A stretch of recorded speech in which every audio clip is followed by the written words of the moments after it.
রোজই একটা ঝড়ঝঞ্ঝা হওয়ার সম্ভাবনা কলকাতাতেও থাকছে। সেই সঙ্গে 4 তারিখে মোটামুটি দমকা হাওয়া সহযোগে বৃষ্টির একটা সম্ভাবনা।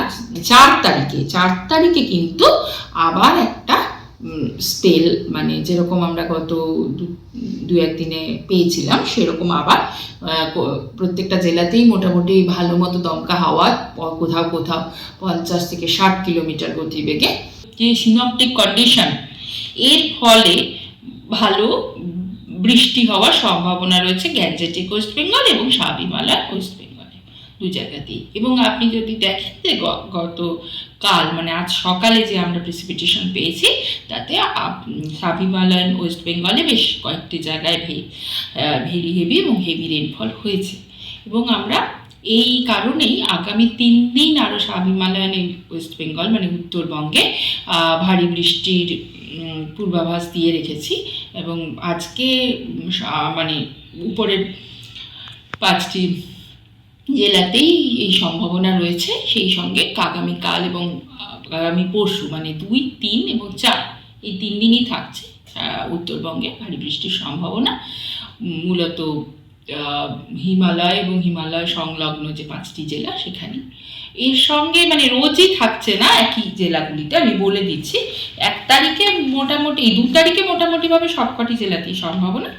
আর 3 তারিখে রয়েছে দার্জিলিং, কালিম্পং ও জলপাইগুড়ি জেলাতে, এবং 4 তারিখে রয়েছে দার্জিলিং ও জলপাইগুড়ি ও আলিপুরদুয়ার জেলাতে সম্ভাবনা রয়েছে। এর সঙ্গে উত্তরবঙ্গ এবং দক্ষিণবঙ্গ দুটোতেই দমকা হাওয়া ও বজ্রপাত সহ হালকা থেকে মাঝারি বৃষ্টির সম্ভাবনা প্রতিটি জেলাতেই থাকছে। সেগুলি এবার আমি ধীরে ধীরে বলছি। প্রথমে উত্তরবঙ্গটা বলে নিচ্ছি। উত্তরবঙ্গে প্রথম দিন মানে 2 তারিখে থাকছে সম্ভাবনা মোটামুটি সবকটি জেলাতেই এই সম্ভাবনা, দমকা হাওয়া এবং বজ্রপাত সহ বৃষ্টির সম্ভাবনা। এবং উপরের 5টি জেলাতে দমকা হাওয়ার গতিবেগ প্রায় 40 থেকে 50 হওয়ার সম্ভাবনা আছে। 2 তারিখ, 3 তারিখেও মোটামুটি প্রত্যেকটা জেলাতেই দমকা হাওয়া ও বজ্রপাত সহ হালকা থেকে মাঝারি বৃষ্টির সম্ভাবনা। 4 তারিখেও দমকা হাওয়ার পরিমাণ 50 থেকে 60 পৌঁছানোর সম্ভাবনা মালদা জেলাতে, এবং বাকি সবকটি জেলাতেও 40 থেকে 50 বা 30 থেকে 40 কিলোমিটার গতিবেগে দমকা হাওয়া সহযোগে বজ্রপাত সহ বৃষ্টির সম্ভাবনা থাকছে। 5 তারিখেও দমকা হাওয়ার গতিবেগ মালদা এবং দক্ষিণ দিনাজপুরের ক্ষেত্রে 50 থেকে 60 কিলোমিটার হওয়ার সম্ভাবনা রয়েছে। তারপরে আস্তে আস্তে এই দমকা হাওয়ার গতিবেগটা কমে আসবে এবং 6 তারিখে 30 থেকে 40 কিলোমিটার দমকা হাওয়া সহযোগে উপরের 5টি জেলাতে বজ্রবিদ্যুতের সম্ভাবনা এবং বৃষ্টির সম্ভাবনা মোটামুটিভাবে প্রত্যেকটা জেলাতেই থাকছে। এবং 7 এবং 8 তারিখে কোনো ওয়ার্নিং নেই, কিন্তু হালকা থেকে মাঝারি বৃষ্টির সম্ভাবনা উত্তরবঙ্গে থাকছে। এবার আসছে দক্ষিণবঙ্গে। দক্ষিণবঙ্গের ক্ষেত্রেও দমকা হাওয়া সহযোগে হালকা থেকে মাঝারি বৃষ্টির সম্ভাবনা আজ 2 তারিখে প্রত্যেকটা জেলাতেই মোটামুটি রয়েছে। সঙ্গে দমকা হাওয়ার গতিবেগ মোটামুটি 40 থেকে 50 পৌঁছানোর সম্ভাবনা রয়েছে মূলত উপকূলবর্তী জেলাগুলিতে, east West, Midnapore, Howrah, north south 24 Pargana এই জেলাগুলিতে সম্ভাবনাটা একটু বেশি। কালকের ক্ষেত্রেও এইরকমই সম্ভাবনা, মোটামুটি 40 থেকে 50 ম্যাক্সিমাম গতিবেগ হওয়ার সম্ভাবনা রয়েছে। এবং মোটামুটি সব জেলাতেই হালকা থেকে মাঝারি বৃষ্টির সম্ভাবনা রয়েছে। আর পরশু দিন মানে 4 তারিখে কিন্তু আবার একটা স্পেল, মানে যেরকম আমরা গত 2-1 দিনে পেয়েছিলাম সেরকম আবার প্রত্যেকটা জেলাতেই মোটামুটি ভালো মতো দমকা হাওয়া, কোথাও কোথাও 50 থেকে 60 কিলোমিটার গতিবেগে দমকা হওয়ার সম্ভাবনা সহযোগে, বজ্রপাত সহযোগে হালকা থেকে মাঝারি বৃষ্টির সম্ভাবনা পুরো দক্ষিণবঙ্গ জুড়ে থাকছে। এবং সেটা একটু কমে আসবে 5 তারিখে গিয়ে, কিন্তু 5 তারিখেও মোটামুটি ভাবে কয়েকটি জেলা মূলত পশ্চিম এবং উপকূলবর্তী জেলাগুলিতে এই সম্ভাবনা থাকছে। দমকা হাওয়াটা বেশ মানে গতিবেগটা বেশ বেশি থেকেই যাবে এবং সেই সঙ্গে একটা সারা দক্ষিণবঙ্গ জুড়েই একটা বৃষ্টির সম্ভাবনা থেকে যাচ্ছে। আবার 6 তারিখ থেকে বৃষ্টির এই দমকা হাওয়া, বৃষ্টি এগুলো আবার একটু করে কমে আসবার সম্ভাবনা, এবং মোটামুটি তাও 6 তারিখেও মোটামুটি ফেয়ারলি ওয়াইড স্প্রেড বৃষ্টি হওয়ার সম্ভাবনা থেকে যাচ্ছে, সঙ্গে 40 থেকে 50 কিলোমিটার গতিবেগে হওয়ার সম্ভাবনাও থাকছে। এবং 7 এবং 8 তারিখে কোনো ওয়ার্নিং দেওয়া হয়নি, কিন্তু বৃষ্টি হালকা থেকে মাঝারি বৃষ্টির সম্ভাবনা প্রত্যেকটা জেলাতেই থেকে যাচ্ছে।